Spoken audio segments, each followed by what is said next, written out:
Good afternoon, or wherever you may be. This is Don Workman. I'm the host of the Business Hub podcast, where we talk about the real challenges and opportunities for today's small and medium business owners. And today's topic is going to be about mental health in business. Running a business takes passion, drive, and grit, but it also takes a lot of your mental well-being that of your team.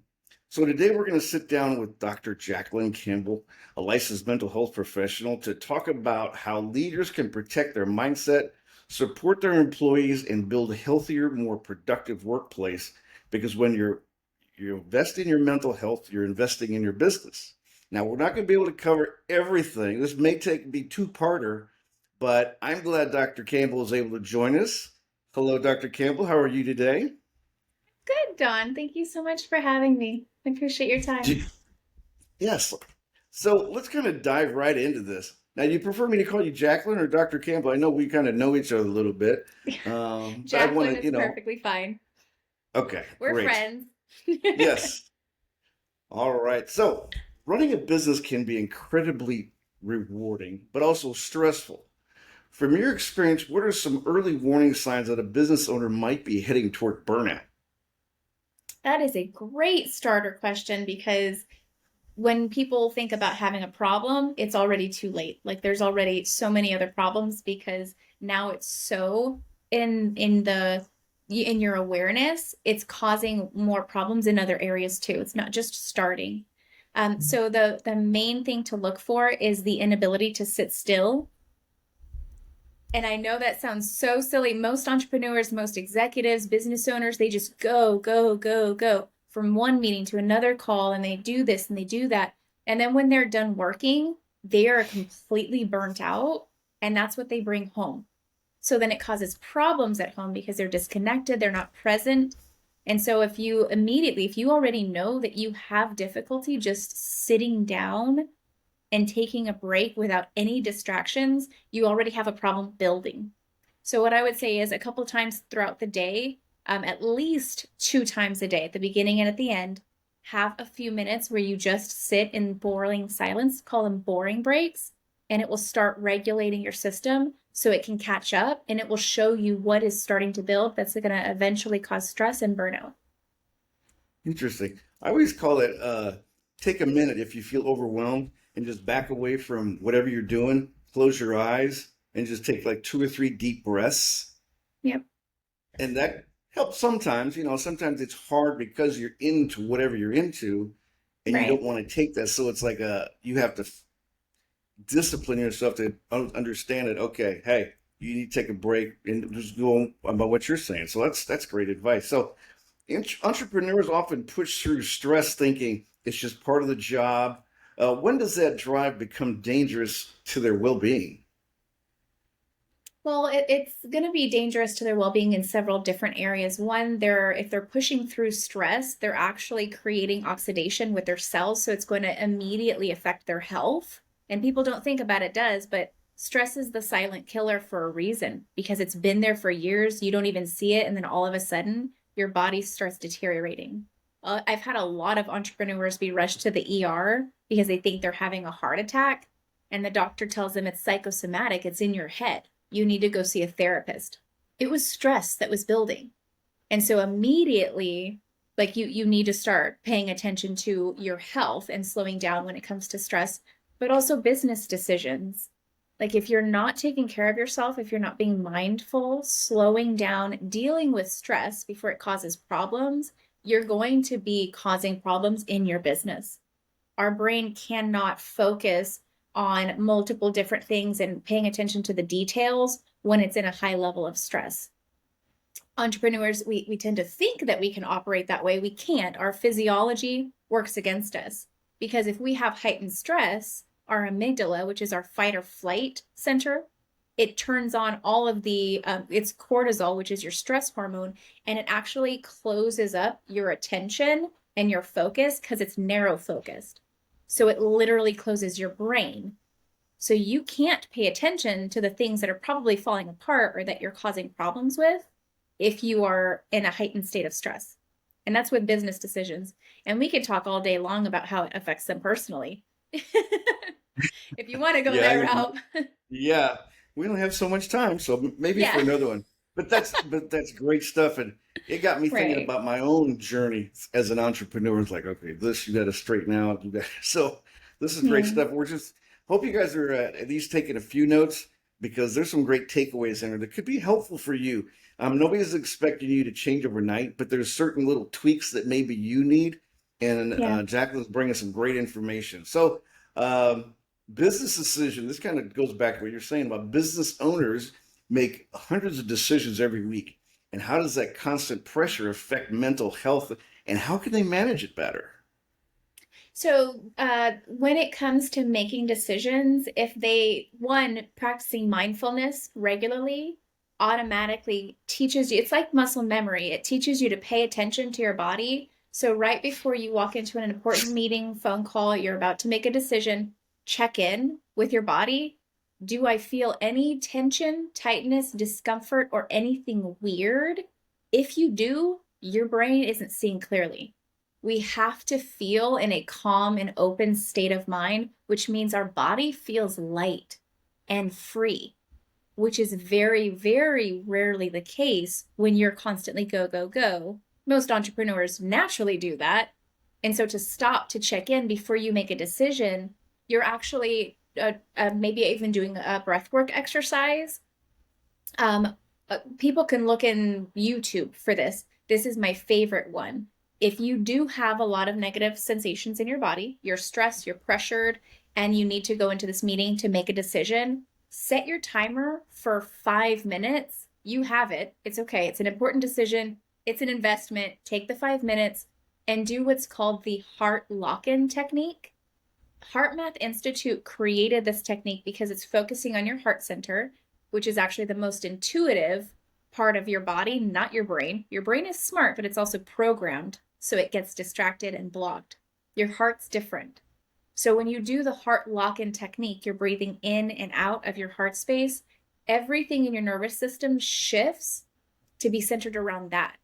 And that naturally opens up your nervous system, which then expands your brain for better awareness, which then leads to more mindful decision making. Okay, so let me back up just a little bit.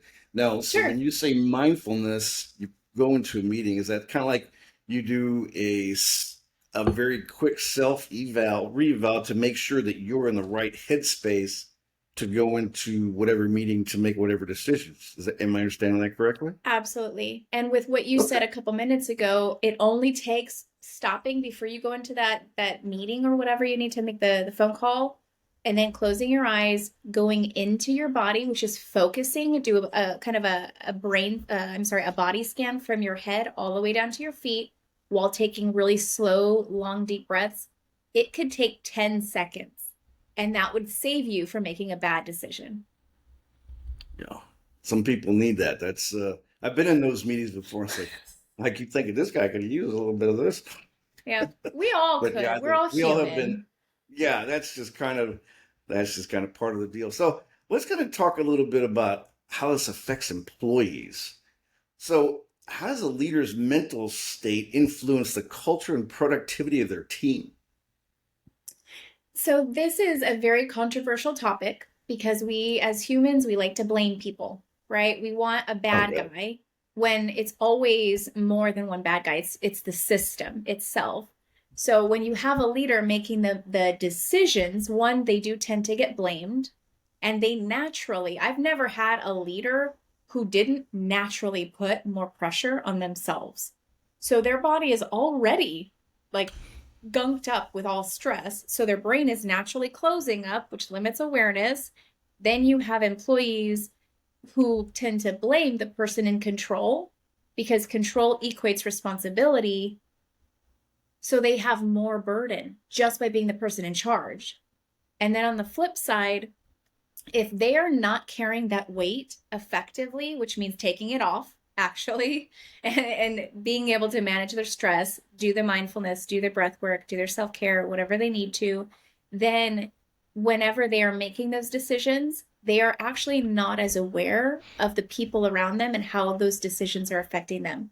A lot of times they're just moving too fast, they're too narrow visioned, and they need to slow down. and everybody around them is overwhelmed because they're trying to catch up, you know, and It's true. unfortunately, they have no idea why. So they Yeah. have lack of patience, right? Because they just want to keep moving forward. It doesn't work that way. So it's like a reactionary component to when the leader's, he's stressing because whatever Yeah. his didn't meet budget, didn't meet timeline or whatever, Yeah. and he's coming down on his employees and they're just trying to, everything's just reactionary. So it's almost like It an is. autopilot situation. It is, and it goes back and forth. This is where unresolved mental health issues and attachment issues from like our childhood and our current intimate relationships, they get surfaced in the workplace, and people don't realize this is actually what's happening. We have this good guy, bad guy dynamic now, and everybody's trying to blame each other instead of everybody saying, okay, maybe we as a team should slow down.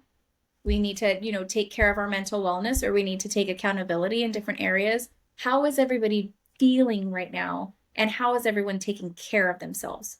This is how you turn all of those, like the fire bell, like the fire alarms, and, everything calm down. Let's do this as a team.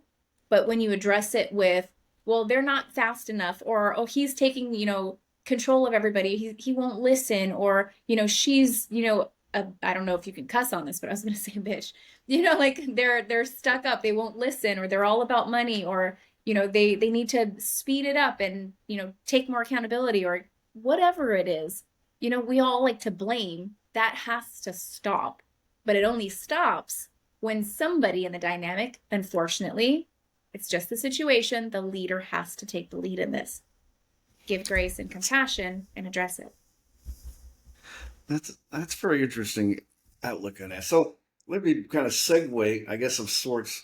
Um, so Sure. what are some of the most common stressors employees face with today's workplace, especially in small business? Because, a lot of companies, people are wearing multiple hats.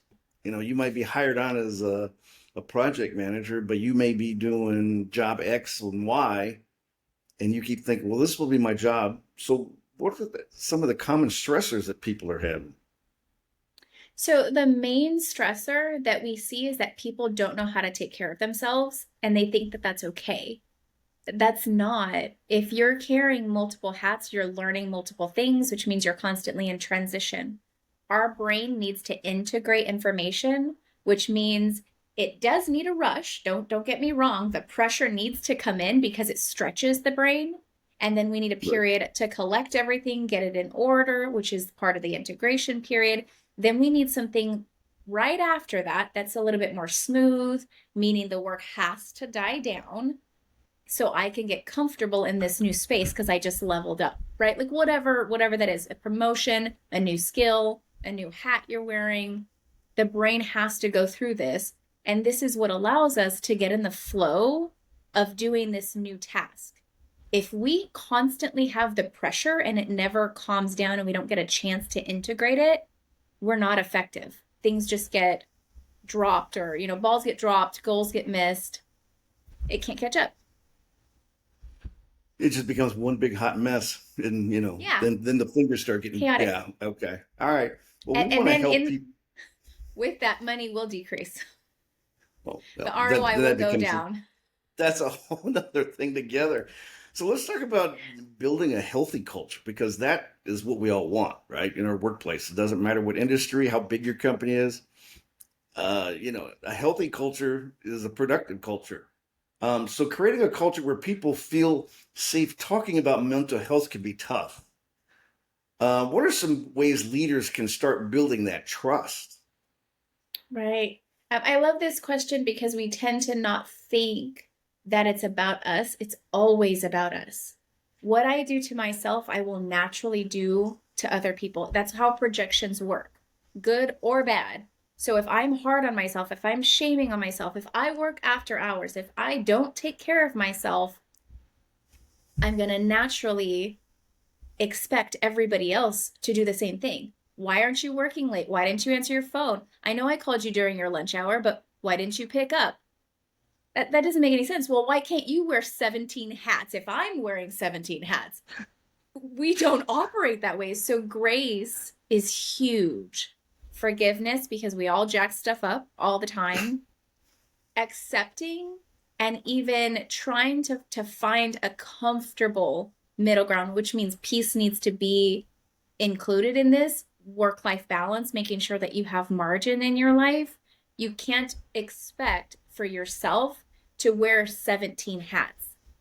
Even if you think you can handle it, don't. Take a few off, delegate, find some space to find peace and stillness, really take care of yourself. And then naturally, when stress increases in the workplace, because it will, people will not be at their throats because they have an environment where they're allowed to take care of themselves. Wow. Listeners, I hope you're taking some good notes, because this is some gold, as far as very simple gold, and the fact that just the little things you might stress, take some time to de-stress before you go into an activity. And just, take care of yourself, take care of your employees. This is some great good stuff. Thank Another you. question that's come up is, how can managers check in with employees about their well-being without overstepping or making them feel uncomfortable? I'm not gonna lie, that was one thing when I was reading that. Go, yeah, if you got somebody, how am I making you feel? It's like, well, I'm feeling pretty uncomfortable right now, but I know that's what they're not talking about. So, kind of enlighten us on how that would really play out. Well, I think establishing an understanding that emotions are safe for the workplace too, like we can discuss them. If it comes to a point where somebody is not capable of continuing the workday or continuing the conversation because there's too much, they obviously need resources. So having those set up for them, having some different resources already where you can go ahead and pass those on, like, hey, maybe you should call this person or call HR. They have the resources available. Having that set up before the meeting is important. Having the culture understand when we do our meetings, we're going to check in on you as a person first. How are you feeling? How are you doing today? How are your kids? Whatever those people or humanity oriented questions are, just do them first. Because what you're doing is, one, you're checking in with them, and however much they disclose is completely up to them, right? However, after everybody's, kind of opened up a little bit more because they've been checked in on, like they truly understand that their supervisor or their boss cares about them, our nervous systems actually open. So whenever you go to the productive questions, okay, so now let's look at the reports. Our nervous systems are already in a safe environment because they've been seen and they've been allowed to open. However, you will have those situations where, let's say some boss tries to do this, right? Wants to check in. And then somebody always wants to talk so much and share too much. And then they end up trauma dumping. Right. Oh. It's unfortunate. It will happen, and that's fine. That's how you find out those are the ones that really need the resources. They have too much to be sharing in a couple of minutes. Oh, well, I'm struggling with this or that, or this is how I'm feeling, but this is what I'm doing to manage it. And then we move on, right? Because they're at least addressing it. But if somebody's not addressing it, they will start monopolizing. They really need the help. Wow, that's interesting. It made me think now. I know television is not as real life, but there was a show that came out a few years ago, Billions. I don't know if you ever saw that. Yeah. Yeah. Okay. Where the HR person doubled as the therapist, Mhm. for the hedge funds guy. Now, I don't need that. Yep. I'm but she had to double as not do the human resource duties, but he had to double as the therapist. And I'm like, I wouldn't know of any company that would have that kind of I'm just that'd be a definitely pretty penny in a salary if you got a therapist who's also does HR, right? But it got me thinking about that, how if there was somebody available in companies, which Right. obviously for a medium to small size company, that's just not going to be the case. That'll be the big boys out there that can do that kind of thing. But you know, being being an in touch leader, if that's a good way to put that, to where Yeah. you're in sync with your team and you kind of get the vibe. I've worked on enough teams where you can get the vibe of what everybody's doing. If they need to, okay, we're being overworked because of the timeline, and and as the leader, you got to go back and readjust that timeline to kind of cut that back and make it more workable, because sometimes the client has greater aspirations as really humanly possible, which is normal. Right. That happens. So, okay, good stuff. Good stuff. Now we're going to Yeah. take a little bit of a shift here in this, and just Sure. going to talk about some practical solutions. If a business owner wants to start improving mental health in their company tomorrow, what's one practical first step you'd recommend? For them, it's going to be a little bit separate than for the team, but for them, definitely create a self-care regimen and keep it as if it's paying you your salary. Don't skip the meetings with yourself. Don't skip with whatever it is, whether it be the gym, um, doing your. I personally, I do yoga or I go to the gym, and then after I shower and I'm getting ready for the day, I do my breath work beforehand, and then I meditate right after my lunch. So like I have to keep that wellness regimen, or else I'm not okay. I deal Yeah, with highly stressed business owners. They come in a ball of mess, right? Like I'm not going to be able to help them if I'm a ball of stress, it's true. right? Yeah. It's the same thing for employees when they come in. When the leader is grounded, they're going to be carrying grounded energy, calm, peace, and security, regardless of what's actually happening. This is our optimal state, actually, which is the reason why I left the mental health field to come work with business owners, is because we have the potential to carry calmness inside us, but the leader has to take accountability to make that happen. So that's for them. For their employees, just do the quick check-in. Whenever you have a meeting, maybe you need to extend meetings about another 15 minutes or so, depending on, you can even set your timer. All right, for the first 10 minutes or so, we're going to check in. I genuinely want to hear how you guys are doing. And then go around the room. How you guys doing? And that it takes a few extra minutes, but everybody's more seen, they're more heard. It's an emotionally safe atmosphere. So their brains are going to be working way better when you get to that productive piece. And eliminate the trauma dump, right? Just And eliminate the trauma dump. If you find somebody who's trauma dumping, find them the resources. They will not yeah. be an effective employee for you if they can't even function with their trauma. Our brains are not capable of doing that. So, what do you think one of the misconceptions is that you hear from business leaders about mental health in their workplace? The misconception, I don't actually hear it very much now, but emotions don't belong in the workplace used to be pretty prominent. I think the demand increase for people to have like emotional boundaries or self-care boundaries, like to just be allowed to be human, that came right after COVID, where the whole world, like everything was just thrown up in the air and came tumbling and nobody knew what to do. So nobody really had it together. It was then allowed to be able to, okay, well maybe you don't have it together today. Yeah, me neither. Yeah, it was like a bowl of spaghetti. It was Yeah. like so much pandemonium. Would that might be a little strong word, but you know what I mean? It's just because it Yeah. was so new, so different. Nobody had any policies or procedures in place, and they were just trying scrambling just to find a solution that would work to help them remain productive. So I Right. think you hit the nail on the head with that one. So, um, how does a good mental health actually show up in a company's bottom line? Things like productivity, retention, and team morale. And I've noticed that retention is really a big issue now, and people have a hard time keeping employees. And having a good mental health in your workplace would definitely be a step in the right direction. It does, because the energy of your company is going to dictate how abundant it is.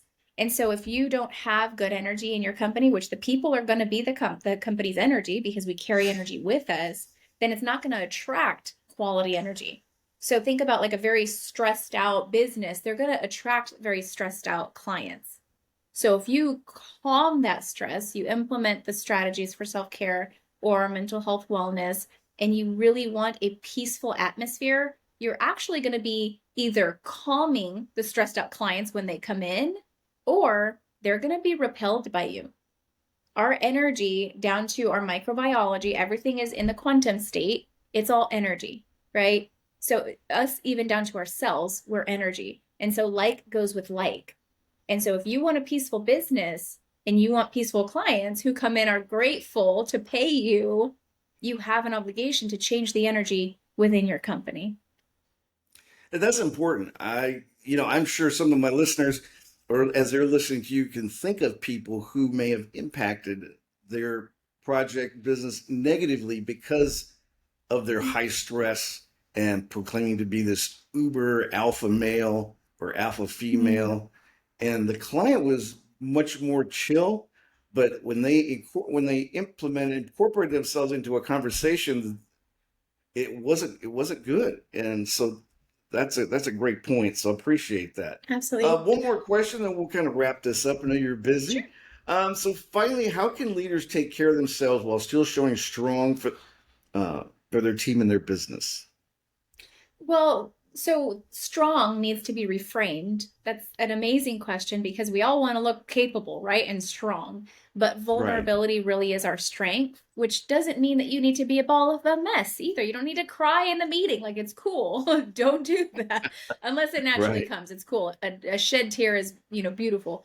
However, we still need to be capable. So if we recognize that authenticity is the same thing as vulnerability. It's just being real. If you're having a bad day, it's okay to say, like, hey, I don't have it. I'm maybe at a 90% today. That extra 10% of me killing it, it's just not here today. So I just want you to know that. Like when you walk in the door and you're authentic, then they don't see your mask. If they always see a mask, they're going to expect you to always have it together. They're going to put their mask on and they're going to be fake. So finding authenticity, allowing that vulnerability to be a strength and just carrying it with you, be real, it will help. Very good. Very good. So if business owners want to get in touch with you, is there a way for them to do that? Sure, I'm on LinkedIn, Dr. Jacqueline Campbell, or you can go to drjacquelinecampbell.com and it's not spelled out doctor, it's Dr. Jacqueline Campbell, Jacqueline, and then Campbell is Campbell. Well, we thank you for being with us today. If you found Absolutely. this episode of the Business Hub helpful, and Dr. Campbell's words just kind of resonated with you, leave us a comment. We'd love to have you. And make sure you subscribe and share this and leave us a review. It helps more for the business owners to discover this tool and mindset so they thrive. Until next time, this is Don Workman reminding you to take care of your business and don't forget to take care of yourself. Have a great day. Bye.